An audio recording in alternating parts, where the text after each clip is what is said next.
नमस्कार, मैं हूं वरुण सिंह और आप देख रहे हैं स्क्वायर फीट इंडिया। ओमाइक्रॉन ये एक नया वेरिएंट है जो साउथ अफ्रीका से निकलकर अब हमारे ही देश के कई हिस्सों में जा पहुंचा है। महाराष्ट्र हो या अन्य बहुत सारे प्रदेश जहां पर ओमाइक्रॉन से जुड़े हुए पेशेंट मिल रहे हैं, संक्रमित पेशेंट मिल रहे हैं। ओमाइक्रॉन कोरोना वायरस का ही एक वेरिएंट कहा जा रहा है। इसके पहले इस देश ने दो बड़े वेव देखे हैं। जो पहला वेव था जिसमें एक बड़ा लॉकडाउन लगा, और दूसरा वेव कितना हानिकारक, कितना घातक था, केवल इकोनॉमी के लिए नहीं बल्कि इंसानी जीवन के लिए भी कितना बड़ा धोखा वो था, यह हर कोई जानता है। हम अभी इकोनॉमी हमारी दूसरे वेव और पहले वेव के मार से ही नहीं उठ पाई थी कि ये तीसरे वेव का संकट हमारे सर पे मंडराने लगा है। तीसरा वेव, आप अगर आम जनता में जाए तो लोगों में अभी से ही डर है, कहीं लॉकडाउन न लग जाए, कहीं वापस से वो निर्बंध ना आ जाए जो पहले आए थे। बहुत सारे डर हैं, और ये डर केवल आम जनता में नहीं बल्कि ये डर उन लोगों में भी है जो बिजनेस में जुड़े हुए हैं।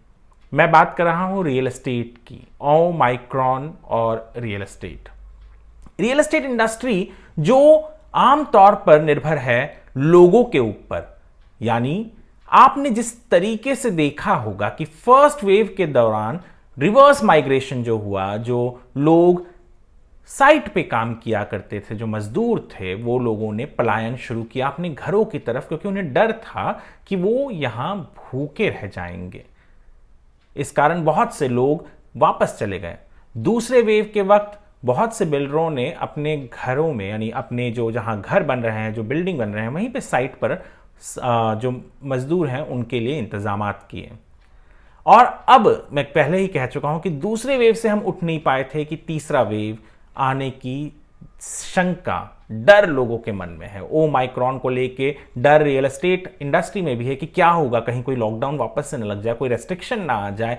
जो रियल एस्टेट इंडस्ट्री धीरे धीरे अपने कदमों पे आ रही है, क्या वो वापस से झटका ना सहे, क्योंकि झटके सहने की शायद क्षमता आम जनता के साथ ही साथ बिजनेसमैन की भी नहीं रही है।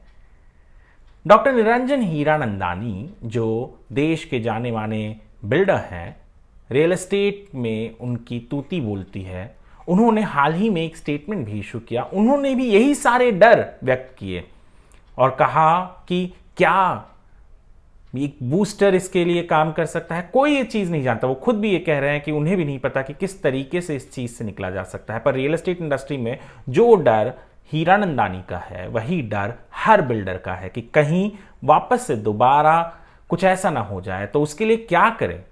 हीरानंदानी का कहना है कि बिल्डरों को तैयारी करनी पड़ेगी। हो सकता है कि जिस तरीके की तैयारी पहले की गई दूसरे वेव के वक्त मजदूरों के लिए, खास करके जो साइट पर काम करते हैं, उनमें ये भरोसा जगाने की जरूरत है कि आपका जो भी देख रेख है वो बिल्डर जिसके लिए आप काम कर रहे हैं, जिनका घर बना रहे हैं, वो करेंगे। बहुत सारे बिल्डर करते भी हैं। अगर मैं बात करूं मुंबई और एमएमआर एरिया की, तो वहां पर बिल्डरों में कहीं ना कहीं सहानुभूति है। मैं सबकी बात नहीं कर रहा हूं, पर अधिकांश बिल्डर तो हैं उस तरीके से। और उन्होंने दूसरे वेव के दौरान इस कारण मुंबई जैसे एरिया में काम पर इतना ज्यादा असर नहीं पड़ा था, और मुंबई जैसे एरिया में काम चलता रहा। बहुत से ऐसे बिल्डर हैं जो खुल जाते थे साइट पर ये देखने के लिए कि क्या वहां पर साइट पर जो बिल्डर के मजदूर हैं, जो काम कर रहे हैं, जो कॉन्ट्रैक्टर है, भले वो कॉन्ट्रैक्ट पे देते थे अधिकांश जगहों पर क्या उन कॉन्ट्रैक्टर के जो मजदूर हैं उन तक खाना, राशन, पानी पहुंच रहा है या नहीं। मैं खुद ऐसे एक बिल्डर को जानता हूं, बहुत बड़े बिल्डर नहीं हैं, मैं उन्हें प्यार से पवन भाई कहता हूं। उनकी साउथ मुंबई में रीडेवलपमेंट के काम चलते हैं। वो अपने साइट पर जाकर चाय खुद अपने घर से बनाकर ले जाते थे, जो उनके यहाँ पे मजदूर काम कर रहे थे, जो ऑन साइट लेबर काम कर रहे थे, उनके लिए। और लॉकडाउन के वक्त उनके यहाँ पर जो परमिशन के साथ काम करने की परमिशंस थी, वो उसके पूरे के पूरे फॉलो करते हुए किए गए। तो बहुत सारे जगहों पर आप देखें तो ये इस तरीके का एक ह्यूमैनिटेरियन अप्रोच, जो मानवीय अप्रोच है, जो लिया गया, उन सारे जगह पर काम चला है और होते आया है। तो रियल एस्टेट में भी अगर बिल्डर्स ह्यूमैनिटेरियन अप्रोच ले, अपने लोगों का, अपने मजदूरों का वो काम अच्छे से उनका देख रेख करे, तो उनके काम में भी शायद बाधा नहीं आएगी। अब वेरिएंट क्या करता है, सरकारें क्या करती हैं, ये तो एक अलग सवाल है, पर ये बिल्डर ज़रूर कर सकते हैं कि अपने लोगों के लिए वो ध्यान रखें, तो शायद उनका काम ना रुके और रियल एस्टेट में शायद ज़्यादा प्रॉब्लम्स ना आए। पर जैसे मैंने पहले भी कहा कि ये जो नया वेरिएंट है, इसका क्या असर होगा ये अभी कोई नहीं जानता। कुछ पेशेंट्स मिले हैं, सरकारें अलग अलग तरीके के रेगुलेशंस ला रहे हैं, जैसे बाहर से आने वाले लोगों को क्वारंटाइन, जो एट रिस्क डेस्टिनेशन से आ रहे हैं उनको क्वारंटाइन की ज़रूरत है।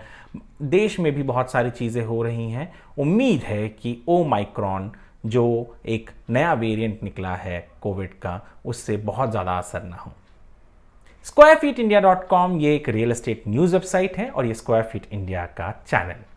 यदि आपको हमारा ये चैनल और ये वीडियो पसंद आता है तो आप चैनल को सब्सक्राइब कर सकते हैं, वीडियो को लाइक और शेयर भी कर सकते हैं। ज़्यादा जानकारी के लिए आप हमारे वेबसाइट squarefeetindia.com पर विजिट कर सकते हैं। हम हमारे चैनल और हमारे वेबसाइट के जरिए आप तक रियल एस्टेट जगत से जुड़ी हुई महत्वपूर्ण जानकारियां लेकर आते हैं। ये वीडियो देखने के लिए आपका धन्यवाद।